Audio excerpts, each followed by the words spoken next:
Olá pessoal, sejam todos bem-vindos a mais um episódio do Dermato Raiz. E nesse episódio vai ser um pouco diferente. Eu não vou tratar sobre doença em si. Eu quero mostrar para vocês como que é a formação de um dermatologista de verdade, que é o processo de residência médica em dermatologia. E para isso eu convidei aqui duas alunas lá do meu serviço, que é a Angélica Fonseca, que ela é residente do terceiro ano de dermatologia, e a doutora Gabriela Morozinski, que é residente do primeiro ano, que acabou de entrar nesse processo de formação em dermatologia. E muitas pessoas ainda. Tem gente que até tem dúvida se dermatologista é médico, né? A gente tem um crescimento da dermatologia com a finalidade estética, que ela tem, digamos assim, dominado o mercado e a atenção das pessoas, mas a especialidade de dermatologia ela é muito mais profunda do que isso. E é isso que eu quero mostrar no episódio de hoje. Eu vou começar perguntando assim para vocês uma coisa que é bem clichê, assim, em que momento da vida de vocês definiram que queriam ser dermatologistas? O meu, na verdade, foi um pouco tardio, que eu decidi mais no internato, que, para quem não sabe, internato são os 2 últimos anos numa faculdade de medicina. Eu estava crente que ia para pediatria, alguma coisa completamente diferente, só que depois de ter passado pelo ciclo clínico que a gente passava na dermato na oitava fase, eu via que a dermato não era só estética, era um mundo muito diferente e muito mais amplo. E a partir disso eu fui maturando a ideia e no internato eu bati o martelo, não, é dermato mesmo. E aí segui com esse sonho e cá estou. Então, no internato a gente passa por dermatologia, né? E eu fiquei bastante em dúvida, assim, gostei muito, mas achava que era essa coisa muito só estética, enfim, não sabia a profundidade que era a dermatologia. E eu sempre gostei muito de procedimento cirúrgico, e só que a área cirúrgica, fazer cirurgia geral, não era um sonho, assim, porque eu achava que são procedimentos muito longos, não era bem o que eu gostava. E aí, depois, pesquisando um pouco mais sobre a dermato, eu vi que se encaixava mais no meu perfil, assim, são procedimentos mais curtos, né? Tem uma área de abrangência muito grande, tu pode fazer procedimento tanto estético, quanto cirurgias, quanto área clínica. Então, acho que por ter essa grande abrangência foi uma das coisas que eu escolhi ela. A dermatologia talvez seja a única especialidade assim que você acompanha a vida das pessoas durante todo o processo, né? Você pode atender um recém-nascido que tem uma condição dermatológica, até a pessoa que está literalmente no final da vida, ela pode necessitar de um dermatologista, né? Então é muito amplo e, além disso, cada setor da nossa vida, cada fase da nossa vida tem doenças distintas ou até mesmo as doenças se manifestam de formas diferentes em cada idade.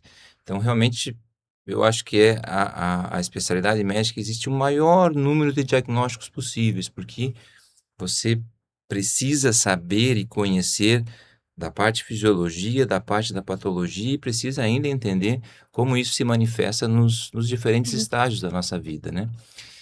E eu lembro, assim, que muito antes de eu entrar para a dermatologia já era extremamente concorrido. Isso continua assim? Como é que é?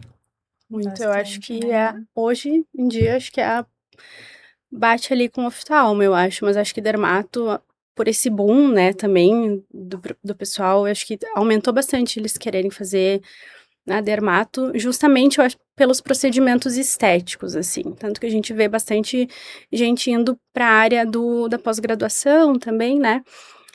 Eu, na minha visão, acho que é a mais concorrida, não sei se tu concorda Eu com acho que pelo isso. menos o top 3 eu acho que tá, né, eu acho que talvez dermato, Com oftalmo, e neurocirurgia, otorrino aham, também, também é. mas eu acho que as pessoas estão buscando muito pela qualidade de vida que acaba tendo também, que é uma vida sem plantão, você pode escolher, né, diversas áreas, seja atender, seja operar, ou os dois, se você gostar, né, e eu acho que você consegue selecionar mais a área que você gosta e focar nela, né? Então eu acho que as pessoas acabam buscando um pouquinho mais.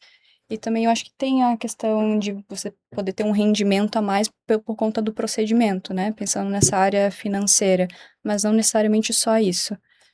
Mas eu vejo também que às vezes algumas pessoas escolhem pela questão da residência, achando que a residência é vou lá, vou ficar até às 3 horas da tarde, vou para casa. Elas não sabem como é que é a residência. Vocês acham que o dermatologista ganha bem? Acredito que se tu trabalhar bastante, tu consegue. Eu acho que ele ganha à medida que o quanto ele trabalha. Acho que conforme qualquer área, né? Exatamente. Acho que algumas áreas talvez tu tenha um pouco mais facilidade por ter procedimentos, né, diferente de uma área clínica, mas acredito que tu consiga manter um padrão, assim, dependendo da quantidade de trabalho.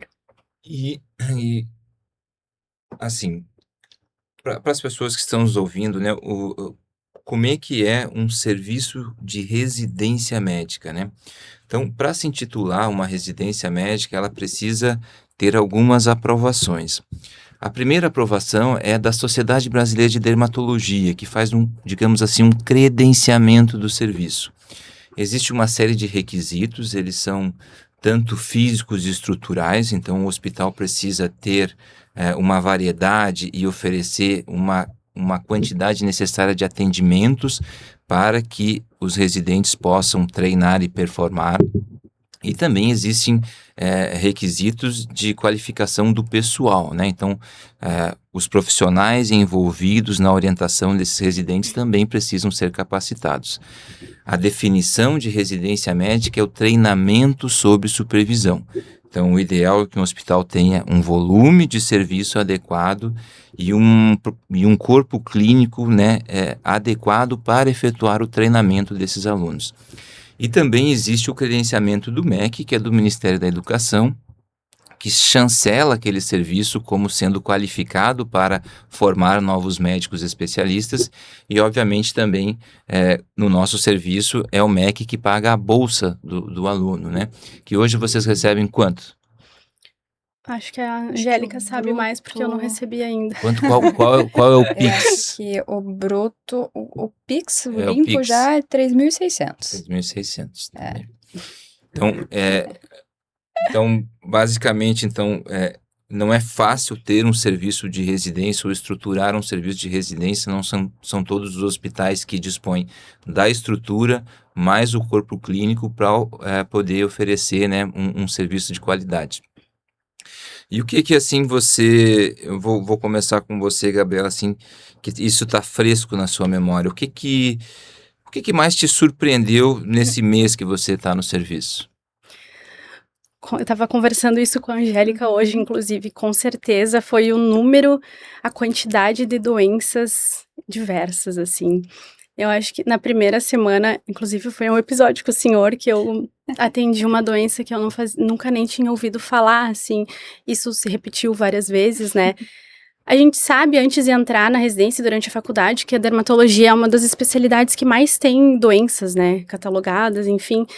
Mas, tu fica só naquele pensamento, assim, quando tu tá dentro do serviço, é diferente, porque não é só coisa de livro, eles existem, né, obviamente, mas às vezes parece tão distante e com certeza, assim, ver diagnósticos tão diferentes tem me surpreendido a cada dia. Tem sido realmente muito legal. Não achei que ia gostar tanto da clínica dermatológica quanto eu tô gostando.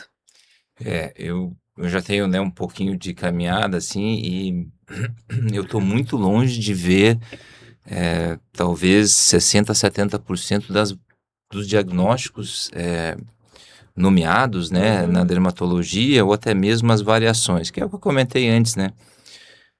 Muitas vezes uma psoríase é uma doença que eu vejo todos os dias, mas sempre vai ter algum paciente que aquilo é diferente e eu vou ter a dúvida, será que realmente é uma psoríase ou não é?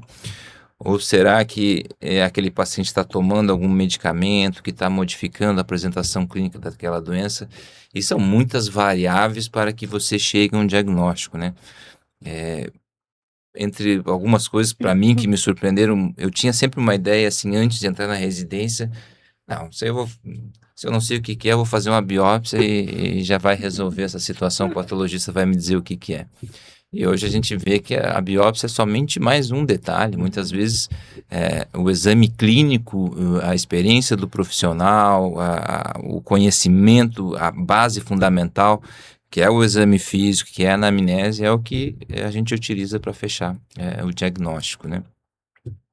E para você, Angélica, assim, você já tem uma estrada, né, do serviço, você eh, tem coisas que ainda te surpreendem aí, digamos assim, depois de 2 anos já? Com certeza, eu sigo me surpreendendo, então, com os diagnósticos diferenciais, né, que todo dia aparece alguma coisa nova. E também acaba que cada paciente tem uma manifestação que, às vezes, precisa de uma conduta diferente, então a discussão diária com os chefes e o estudo também faz com que a gente aprimore cada vez mais, né, a nossa prática clínica para a gente tentar abordar o paciente da melhor forma possível, que eu acho que esse que é o objetivo justamente da residência, para a gente tentar ser formado e estar seguro de que a gente tá dando o nosso melhor ali para quem, né, nos buscou ali para o atendimento e às vezes para uma coisa que está incomodando a pessoa ali. A gente ser esse momento de alento, mas também de tentar dar alguma certeza ali pro paciente, né, de que as coisas vão ficar bem. Então, com certeza. Eu acho que isso é uma coisa que só a residência pode proporcionar, né? É você ver e repetir tantas e tantas vezes, até que você, com o passar dos anos, você tenha confiança e segurança para afirmar ou para fechar ou para conduzir um tratamento, uma cirurgia, um diagnóstico, né? É muito difícil que fora de uma residência médica você veja ao longo dos anos tantas variações que uma própria doença pode se apresentar no doente, tantos doentes diferentes que têm a sensação sobre aquela doença. A gente pode ter um doente com vitiligo que ele simplesmente não se importa com a sua doença. Às vezes o paciente senta no meu consultório, ele está todo pintado, ele veio porque tem uma coceira no pé, eu digo, doutor, isso aqui é vitiligo, isso aqui eu já tenho há tantos anos, eu não me importo. E ao mesmo tempo pode chegar um menino, um adolescente com vitiligo, onde aquilo é a situação mais importante da vida dele, e a gente tem que saber conduzir isso, né, da melhor forma. E tem alguma coisa assim, Angélica, que você lembra, assim, recentemente, de que te trouxe dificuldade ou uma situação, assim, que te marcou bastante, algum caso, alguma... Paciente. Eu acho que, às vezes, quando a gente trata paciente, no R3 a gente tem alguns ambulatórios mais específicos, principalmente o ambulatório de psoríase, que acaba sendo bem vasto, né? E às vezes o paciente que dá seguimento está respondendo bem com uma medicação e do nada acaba perdendo resposta. E a gente fica naquele, vamos trocar, não vamos? Será que os efeitos adversos vão... O custo-benefício dessa troca? Mas eu acho que algo recentemente que me marcou bastante é que a gente tem algumas medicações que a gente consegue via SUS.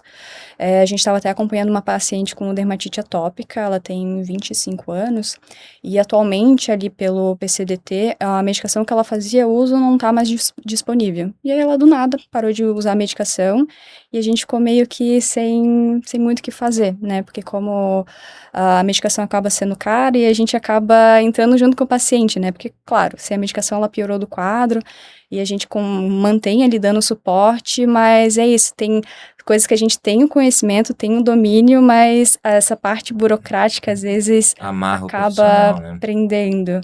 E a gente fica triste com o paciente junto, né? Os medicamentos de alto custo são condições, assim, que nos limitam bastante, né? A gente, graças, assim, eu vejo a dermatologia brasileira como de ponta, a gente tem acesso a grande parte dos medicamentos mesmo essenciais, mas sempre fora tem alguma outra coisa chegando que é útil especialmente para aquele doente que falhou a tantas outras terapias, né? Eu, assim, hoje em dia eu tenho algumas dificuldades no consultório. A última que eu até estava comentando essa semana é assim, eu tenho um paciente que tinha uns 19 anos e ele veio por umas bolinhas no corpo, essas bolinhas na verdade eram um melanoma metastático. E depois a gente foi ver, ele tinha sido diagnosticado com hemangioma cerebral, aquele hemangioma cerebral também já era uma metástase do melanoma, né? Isso foi em 2019. E aí, né, a gente fez o diagnóstico, a gente encaminhou, ele foi para um oncologista, fez o tratamento, tudo, tudo. E aí esse paciente até sumiu do meu consultório, ficou uns 5 anos fora. E aí, Um dia apareceu na minha agenda ele, eu lembro bem, é um caso, né, que a gente não esquece, ele veio ele e a esposa dele estava com 24 anos, acho. Só que o seguinte, ele veio na confiança de que eu pudesse ter ainda alguma coisa para poder oferecer, né. Então, ele já tinha feito terapia, depois uma terapia alternativa, uma terceira, e naquele momento realmente tudo que era disponível, mesmo judicialmente, já havia sido esgotado. E essa é uma situação que eu acho muito ruim, assim, quando o paciente fecha a porta e sai da porta do consultório, dá a impressão que a gente fechou a porta do caixão, né, enfim. E o paciente realmente veio a falecer. Eu acho que essa é uma situação que vocês vão enfrentar, e eu acho hoje que a coisa mais difícil, assim, é o paciente que tem uma gravidade e isso tá limitado às opções terapêuticas para ele, seja para qualquer doença, né? E é uma coisa que até a gente tem que trabalhar melhor, porque não é toda hora que isso aparece, nem mesmo na residência, né? E para você, Gabriela, você nesse início, assim, você tem, né, o aprendizado da vivência dos pacientes, do treinamento dos pacientes, e é uma coisa tão ampla, assim, para as pessoas entenderem que ela já começa atendendo uma criança, um adulto, um câncer de pele, uma psoríase, uma dermatite atópica. Como é que você se organiza para estudar, para tentar acompanhar? Porque não tem assim, se você vai estudar todos os casos daquele dia, todos os dias você vai faltar tempo, obviamente, né? Não tem. Difícil, né, Gabi? Difícil. E eu acho que como no início é muita informação, a gente acaba ficando, parece que mais cansada até tu conseguir, né, se organizar na tua rotina. E é muita informação, assim. No mesmo dia tu aprende, não sei, às vezes tem, hoje mesmo, acho que foram 5 casos, assim, que eu nunca tinha visto, nunca tinha ouvido nem falar, assim, de Até era um doenças. caso que eu também não tinha visto, né, tipo, no terceiro ano, né. E aí, assim, eu dou uma anotada, né, pra em casa tentar dar uma olhada, mas realmente não tem como tu estudar. Por exemplo, hoje foram 5 casos, não tenho como eu estudar as 5 doenças. Então eu tento, estudar, tentar mais o básico, assim, né. A gente vê bastante câncer de pele, então, porque a dermatoscopia é uma coisa também muito difícil, né. Uhum. Então a gente tenta ver o básico de cada coisa, não conseguir me aprofundar em uma doença específica. Por exemplo, a gente tem um ambulatório de hanseníase, então essa foi uma doença que eu dei um pouquinho mais de atenção, né, porque a gente sabe que tem um ambulatório específico, câncer de pele também, então são coisas que a gente tem um maior volume.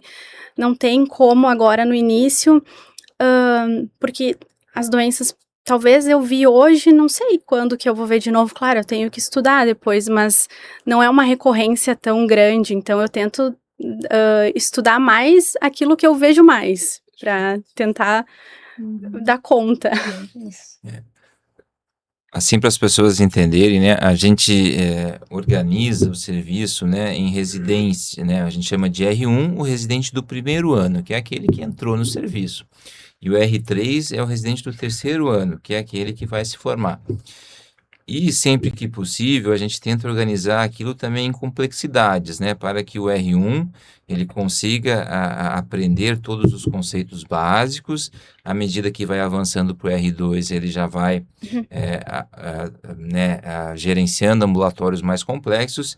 E o R3 é aquele que já finalizou, onde ele já tem uma base, uma experiência sobre todo o conjunto da dermatologia e dos tratamentos, e ele é quase um dermatologista, né? Falta pouco. E a questão interessante também é que o preceptor está ali, né, para orientar, né? Então, e especialmente para orientar a terapêutica, né? Porque assim, o diagnóstico, a patologia, isso tudo está escrito.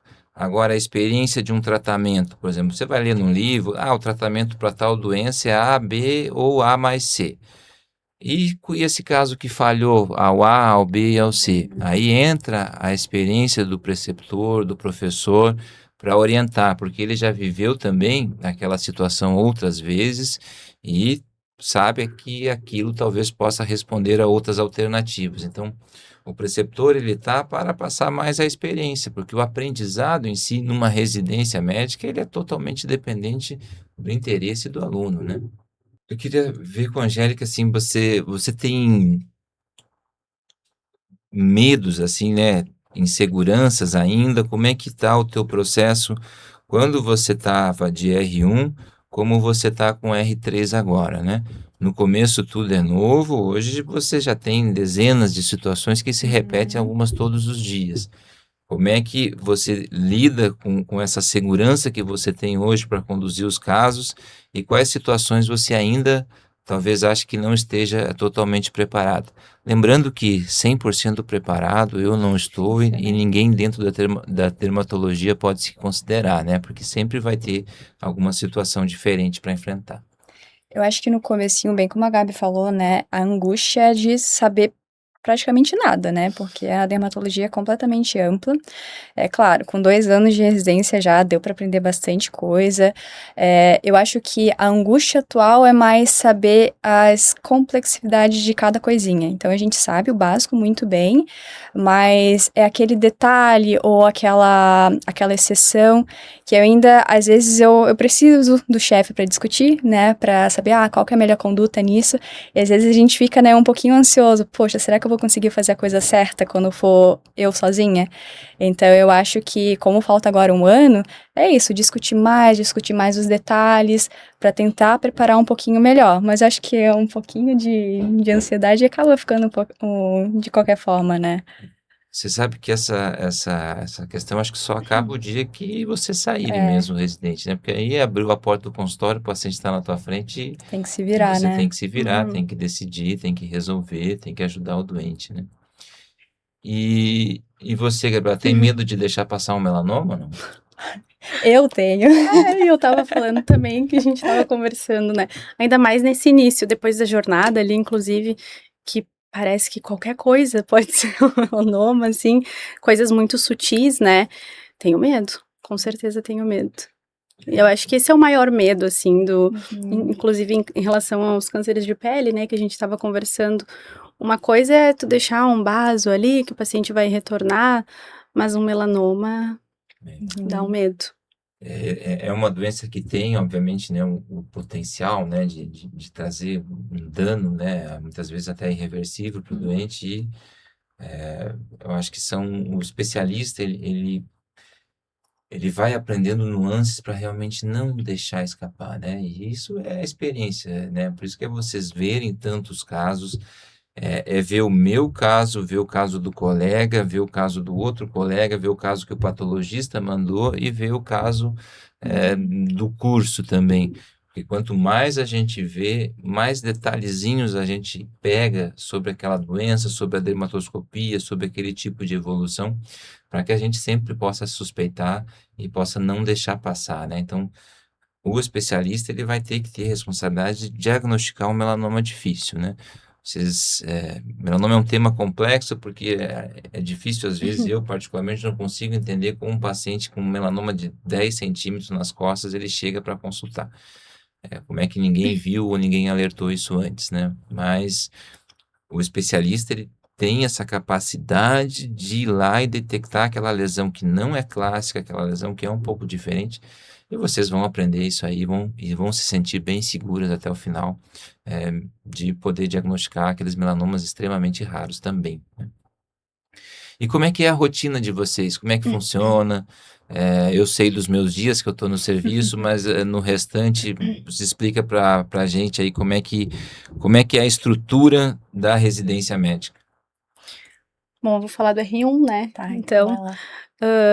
no R1, então, eu tô passando pelo ambulatório, né? Então, o R1 é dividido em 3 partes ali, tem o ambulatório, tem a enfermaria e tem a cirurgia. São 3 R1s e eu praticamente fico só no ambulatório, né? Depois que termina o ambulatório, eu vou ajudar nas cirurgias. A gente atende ambulatório geral, dermatologia geral, e o único específico que a gente tem é o de hanseníase, que é na segunda de tarde. As minhas colegas, então, tem enfermaria, né, que aí ela chega todo dia, vai passar na enfermaria, que são os pacientes internados, evolui os pacientes, depois disso ela vai pro ambulatório. Aí acho que umas 10 e pouquinho ali, ela vai pros encaixes, que são as cirurgias, os pacientes chegam no dia e, precisa fazer uma biópsia, não pode esperar para fazer uma exérese de uma lesão, daí entra pro encaixe, e aí as minhas colegas são as primeiras aí, né, no caso, porque como eu tô no ambulatório, eu fico por último. E a minha colega que tá na cirurgia tem segunda, quarta e sexta. Aí eu já também não sei muito bem, porque eu não passei ainda, mas é segunda, quarta e sexta, é responsável pelas cirurgias agendadas do R1, e todos os dias tem os encaixes, né, que tem bastante sempre, então eu acho que isso é um diferencial só, falando um adendo, assim, que eu percebi que a gente pega muita mão de cirurgia, né, então eu gosto de cirurgia, então eu acho isso muito bom. Acho que a diferença do R1 pro R2 e R3 é que o R2 e R3 não tem mais a parte da enfermaria, só do R1 mesmo. Então, o R2 opera demais, então, se no R1 opera, no R2, então, acaba sendo quase o dobro. E o legal é que na residência a gente pega realmente muita mão. No R1 é mais corporal, mas no R2 e no R3 a gente foca mais no facial. Então, retalho, enxerto, então, pra quem gosta como a gente, acaba sendo fantástico. E aí no R2 e no R3 a gente também atende no ambulatório geral, né, todos juntos, mas a gente acaba tendo alguns ambulatórios mais específicos, né. Então o R2, o específico dele acaba sendo de cabelos e unhas, anexos, né, de forma geral, e o R3 que tem mais ambulatórios específicos, que é de psoríase, hidradeniite supurativa, tem de eczemas, que seria dermatite atópica, principalmente, e urticária, bolhosas e colagenosa. Então, é bastante coisa, então a gente sabe super bem informado, né? Porque a gente, no geral, em si também tem um pouquinho de psoríase, de urticária, mas a gente tenta deixar nesses ambulatórios os casos mais graves, né? Pra gente justamente discutir sobre terapêutica nesses casos. Então, é bem amplo.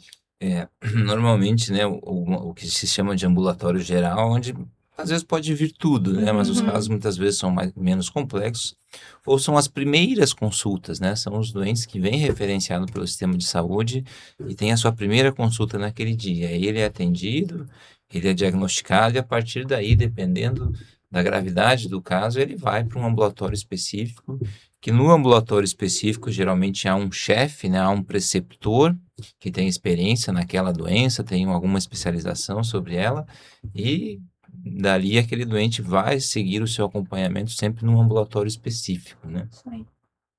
E que hora começa, que hora termina, vocês têm aula, não têm aula, tem outras atividades? Bastante aula, né, Gabi? Bastante aula, isso é bom, né? Segunda e terça a gente começa às 6h45 por causa desse homem aqui. A gente faz discussão de artigos toda segunda e terça. Basicamente a gente organiza uma aulinha para discutir, às vezes é o próprio chefe que organiza alguma aula. Nos outros dias, quarta, quinta e sexta, é a partir das 7h. E a gente vai embora assim quando acaba. Então, meio que não tem horário. Varia muito, né? E tem as aulas de tarde, né? Tem aula de tarde também. Terça, quarta e quinta. Sexta é o único dia que a gente não tem aula, né? E aí, não sei como é que é nos outros, mas a R1, daí segunda e sexta tem laser, né, no final do expediente ali. Isso, de cosmiatria ali com chefes específicos. Um diferencial também, porque Exato. Geralmente nos serviços cosmiatria deixa mais pra R3, né? Então, eu acho muito legal também ter essa parte pro R1. Esse comecinho, né?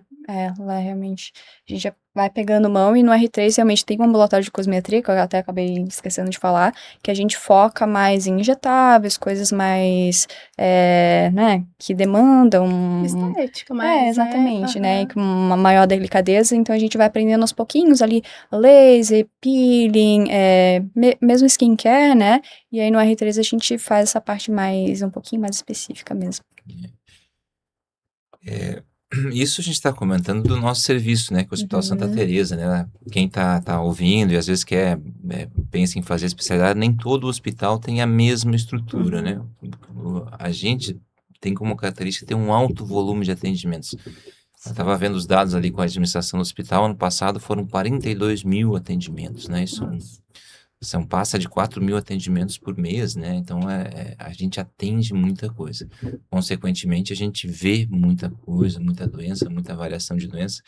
É isso que se procura fazer numa residência, é preparar um dermatologista para que ele tenha condição de encarar os desafios que a atividade no âmbito privado depois, ou né, privado da sua profissão, ele possa se sentir confortável para encarar qualquer desafio, né?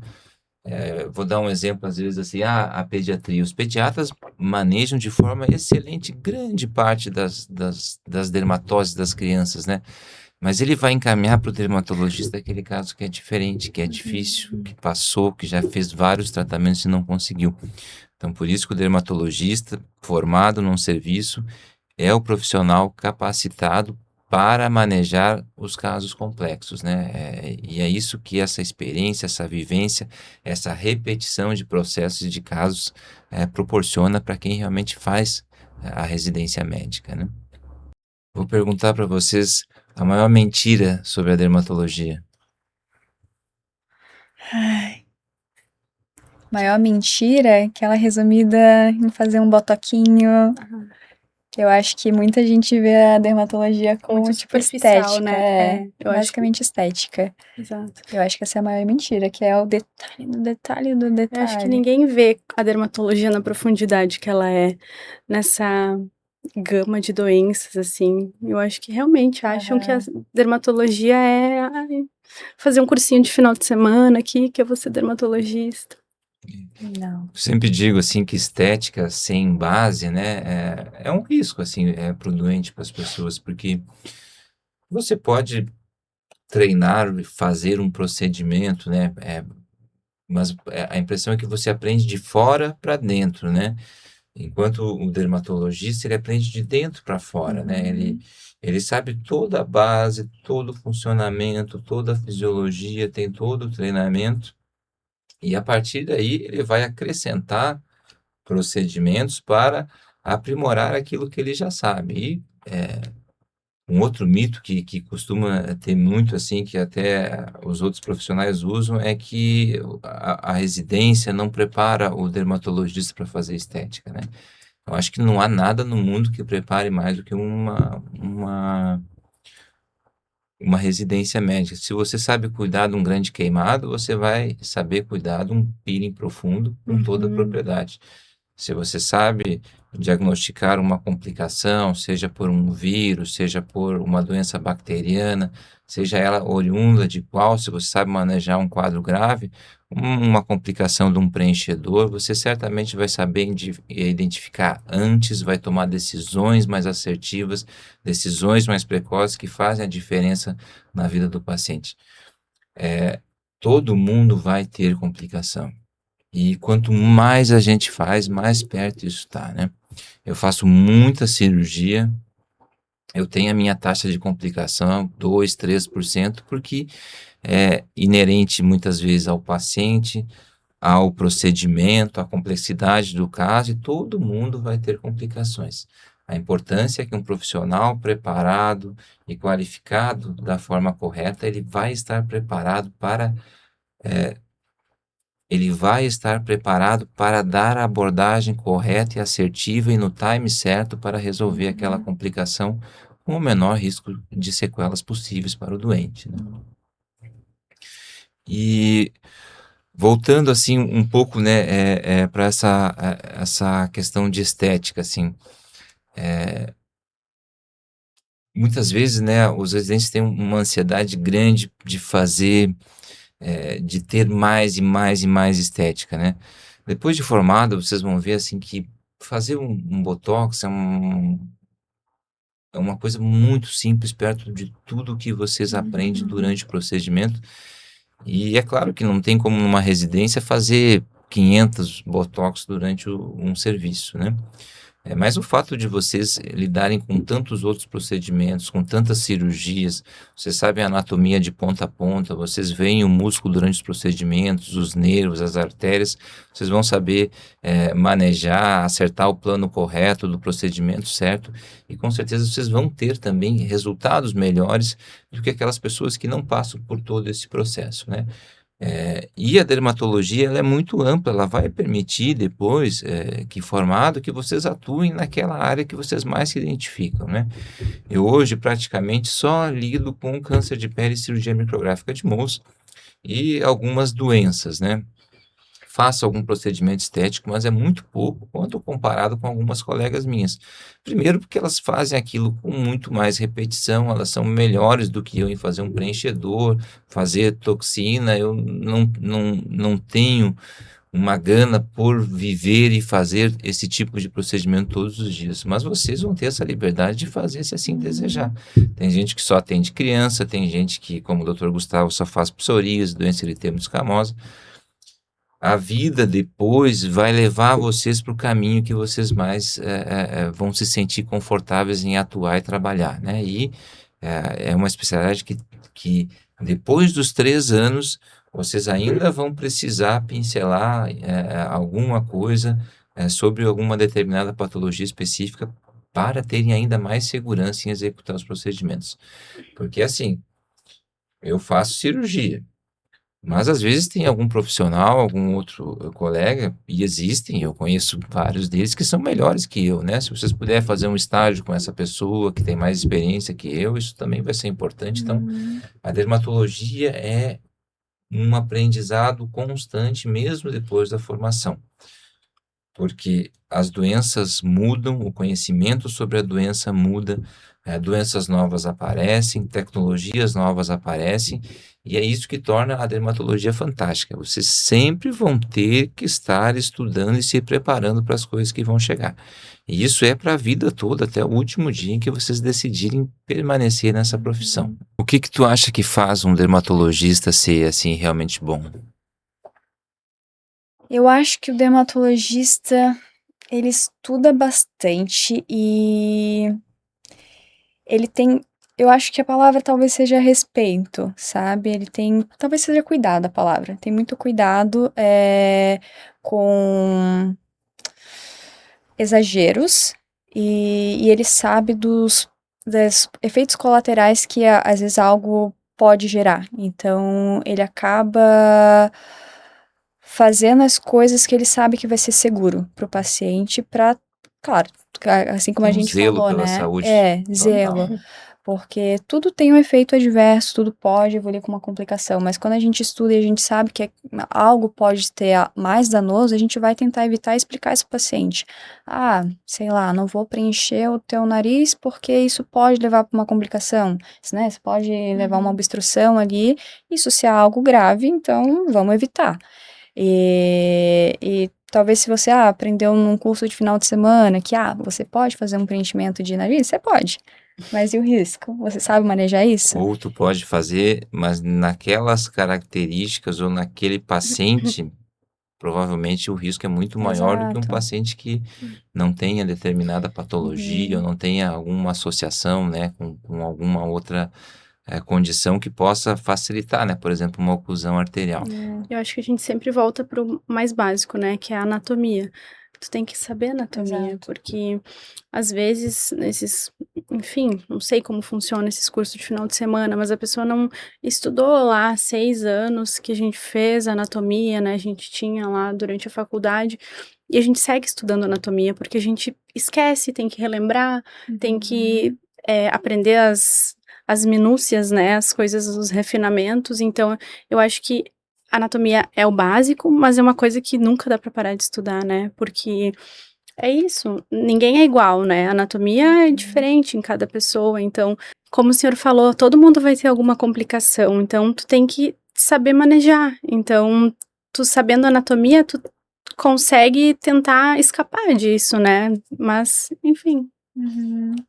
Eu acho que a residência também, esse conhecimento mais aprofundado, ele dá condições de você ter uma análise mais global do doente, né?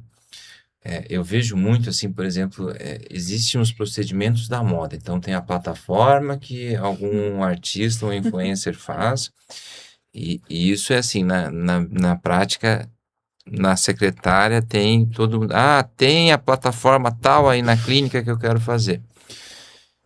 E aquilo muitas vezes está totalmente fora de contexto do que o paciente Uhum. realmente precisa, né? Exato. E muitas vezes o paciente não precisa daquela máquina específica, ou daquela tecnologia específica para atingir aquele resultado que ele deseja ou que é o melhor para ele. E também há condições de vocês entenderem essa experiência de você ter ambulatório, de atender doentes, de conhecer pessoas. Eu acho que a grande habilidade de um médico de sucesso é a relação médico-paciente, né? Você pode conhecer tudo sobre as doenças, sobre o tratamento, se aquele paciente não se convence de que aquilo é o bom para ele, ou ele não vai, como se diz, para ele botar fé de que aquilo vai dar certo e realmente não vai dar, né? Então, uma relação médico-paciente bem estabelecida, um paciente que confia naquilo que você explica, que entende que você explica e que ele sai do consultório motivado a fazer aquilo que você, de forma correta, indicou para ele, esse é o paciente que vai ter um bom resultado, porque você vai fazer o melhor e o paciente também vai dar o melhor para resolver aquela condição dele. E na parte estética é a mesma coisa, né? O paciente o melhor paciente é aquele que diz assim, doutor, eu vim aqui para você porque eu quero melhorar. Quero que você me analise e você me diga o que nós temos condições de fazer. E o paciente, é bom que o paciente seja franco, doutor, eu não tenho muito dinheiro para fazer um monte de coisa. Ou vamos, agora esse ano eu quero realmente investir, vamos fazer tudo que eu preciso fazer para ter um determinado resultado, melhorar minha aparência, estou sentindo que eu preciso melhorar isso aí, enfim. A estética ela é muito importante no dia de hoje, né? As pessoas não há como não dizer, quem se sente bem com a sua aparência performa melhor, trabalha melhor, é mais disposto, é uma pessoa mais feliz, é mais feliz em casa, mais feliz no trabalho. E isso é uma coisa que veio para ficar e só vai crescer muito. Então, a estética vai dominar muito a prática de vocês depois, como profissionais já formados, porque a demanda é muito grande, né? E a demanda pelo médico, pelo especialista, pelo profissional bem formado vai ser ainda maior, que cada vez mais vai ter um número muito grande de procedimentos sendo feitos, um número maior cada vez de complicações, e essas complicações muitas vezes chamam a atenção dos doentes e levam a ele a procurar aquele profissional que eles entendem ser o mais capacitado, né? E o mais capacitado realmente é um médico dermatologista para a grande maioria desses procedimentos estéticos que a gente tem visto por aí.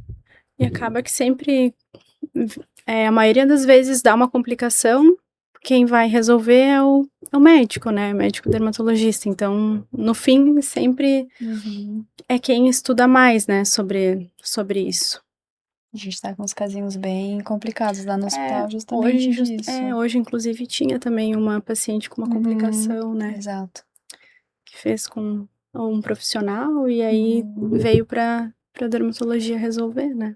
Então, a gente vai agora já para a parte do encerramento, né? E eu queria que vocês, porque às vezes tem muito estudante que vai procurar esse tipo de conteúdo, né? Existem inúmeras faculdades de medicina e queria que vocês mandassem uma mensagem, né? Porque vocês são vencedoras, fizeram um processo seletivo muito concorrido, vocês têm um mérito enorme de estar dentro de um serviço credenciado, um serviço que do meu ponto de vista, eu acho que ele é excelente.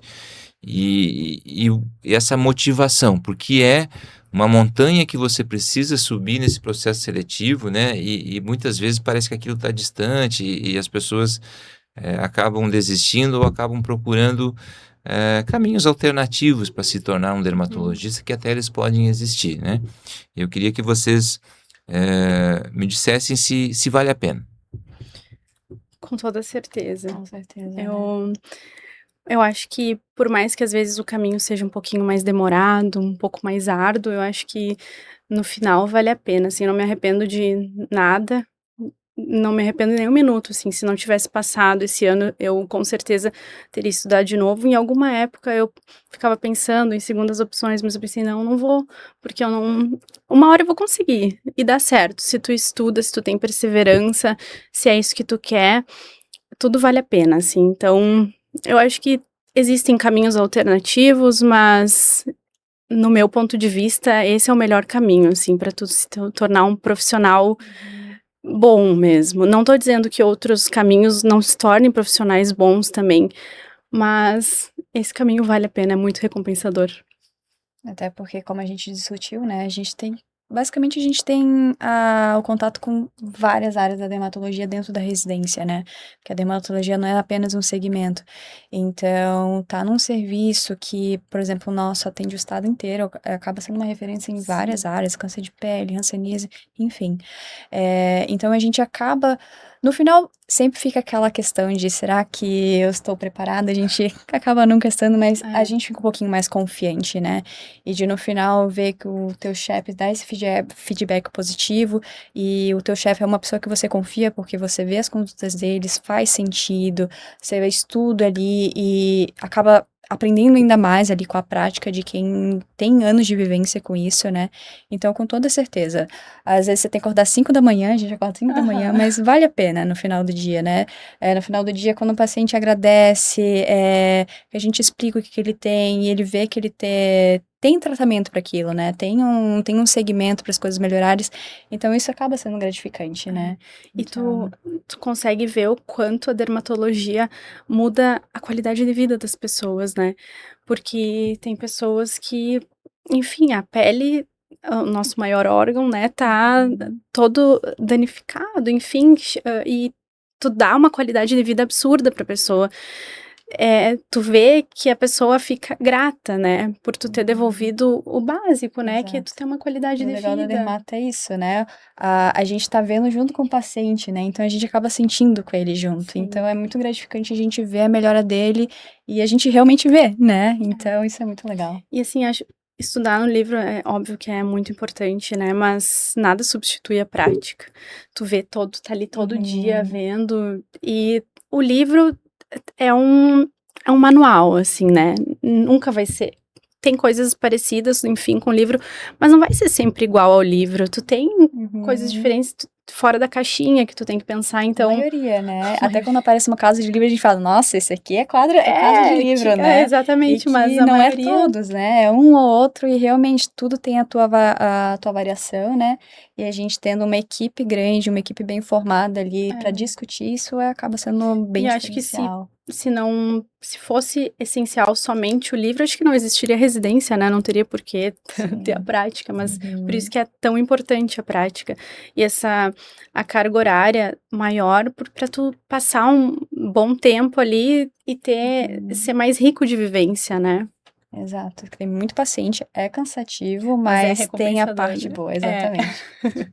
Bom, pessoal, chegamos ao fim de mais um episódio aqui do Dermato Raiz e eu queria convidar você que curtiu esse conteúdo, compartilhe com seu amigo, mande para aquela pessoa que está fazendo medicina, por exemplo, para ele possa entender a importância que é ser um dermatologista, fazer um serviço credenciado, o quanto isso pode ser um diferencial na sua carreira, né? E é importante a gente lembrar para que as pessoas valorizem o profissional que realmente faz a formação adequada para aquela área, para aquela especialidade.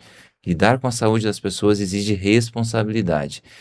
Ele exige experiência, exige dedicação. E é isso que a residência médica proporciona na formação de um especialista.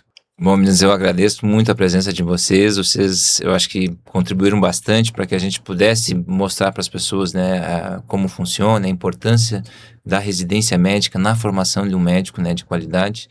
E assim, a gente hoje tem um serviço lá que tem uma equipe muito boa e é um serviço que funciona muito bem, muito pela parte, pelo entendimento que vocês residentes têm de como funciona e de que esse é o caminho realmente para vocês se tornarem aquele profissional que vai ser um profissional de sucesso, eu tenho certeza. Muito obrigado por vocês. A gente que agradece. E quem tá escutando, né, se tem interesse na área, persista que realmente vale a pena. Muito obrigada pelo convite, e realmente o caminho às vezes pode ser mais difícil, mas ele vale muito a pena, então não desistam se é isso que vocês quiserem.